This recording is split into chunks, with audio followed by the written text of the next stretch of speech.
Hello guys welcome to our channel dear mass.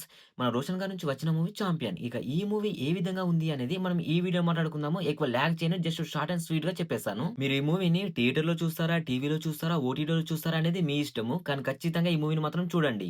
Movie మాత్రం చాలా బాగుంది. 1947 విలేజ్ అండ్ స్పోర్ట్స్ బ్యాక్‌డ్రాప్‌లో వచ్చిన ఎక్సలెంట్ మూవీ. అండ్ రోషన్ గారి కెరీర్‌లో ఇది బిగ్గెస్ట్ హిట్‌గా నిలుస్తుంది. అండ్ ఇలాంటి మూవీ తన కెరీర్‌లో మరొకటి ఉండకపోవచ్చు. ఇక మూవీ స్టోరీని అయితే నేను ఎక్కువ రివీల్ చేయదలుచుకోలేదు. 1947లో ఇండియా మొత్తానికి స్వాతంత్రం వస్తుంది కానీ, హైదరాబాద్ అండ్ బైరన్పల్లి విలేజ్‌కి స్వాతంత్రం ఎందుకు రాదు? వాళ్ళు స్వాతంత్రం పొందడానికి ఏం చేశారు? అండ్ ఆ విలేజ్‌కి ఒక కష్టం వస్తుంది. ఆ కష్టాల నుంచి మన హీరో ఏ విధంగా కాపాడాడు? ఇక మన హీరో గారికి ఫుట్‌బాల్ గేమ్ చాలా ఇష్టము. తను చాంపియన్ అవ్వడానికి ఫుట్‌బాల్ గేమ్ ఆడడానికి ఏం చేశాడు? ఎలాంటి కష్టాలను ఎదుర్కొన్నాడు? అండ్ తన ప్రేమను దక్కించుకోవడానికి ఏం చేశాడు? అనేది మూవీ యొక్క స్టోరీ. ఈ పాయింట్స్ చుట్టే మూవీ స్టోరీ మొత్తం తిరుగుతూ ఉంటుంది. రీసెంట్ టైమ్స్‌లో మనం ఇలాంటి మూవీని మాత్రం చూడలేదు. Story, screen play, elevation scenes, emotional scenes, songs, BGM ఇవి ప్రతి ఒక్కటి వర్కౌట్ అయ్యాయి. అండ్ ఒక ఎమోషనల్ సాంగ్ ఉంటుంది.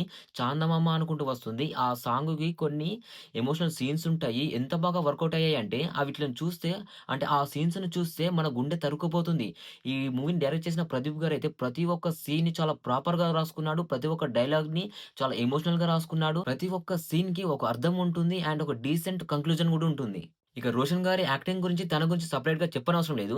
అండ్ ఒక విషయం ఏంటంటే తను 'పెళ్లి సందడి' మూవీ తర్వాత ఇలాంటి మూవీతో వస్తాడని అస్సలు ఎవ్వరు ఎక్స్‌పెక్ట్ చేయలేరు. అండ్ తన కెరీర్‌లో ఇదొక బిగ్గెస్ట్ హిట్‌గా నిలుస్తుంది. ఇక హీరోయిన్ గారికైతే ఈ మూవీలో మంచి స్కోప్ అయితే లభించింది. అండ్ తన లవ్ స్టోరీ సీన్స్ గాని, అండ్ ఎమోషనల్ సీన్స్ గాని, కొన్ని సాంగ్స్ గాని తన కోసమే ఇవి ఉన్నాయేమో అనిపిస్తుంది. అండ్ తను మాత్రం ఈ మూవీలో జీవించేసింది. తనకి తెలుగులో ఇది ఫస్ట్ మూవీ అనుకుంటాను. ఈ మూవీతో తను ఎక్కడికో ఎళ్ళిపోతుంది కన్ఫర్మ్. ఇక ఈ మూవీ గురించి ఇంతకంటే ఎక్కువగా ఏమి చెప్పలేను. ఇంకేమి చెప్పినా గాని ఇక లాగ్ అవుతుంది.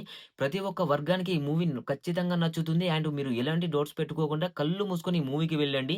అండ్ ఫ్యామిలీతో చూడొచ్చు. ఎలాంటి వల్గర్ కంటెంట్ మాత్రం అస్సలు లేదు. ఖచ్చితంగా మీరు పెట్టిన డబ్బులకి, మీరిచ్చిన టైంకి ఖచ్చితంగా ఈ మూవీ వాల్యూ చేస్తుంది. ఇక ఒక మాటలో చెప్పాలంటే మూవీ మాత్రం చింపేశారు. కళ్ళు మూసుకొని మూవీకి వెళ్ళండి.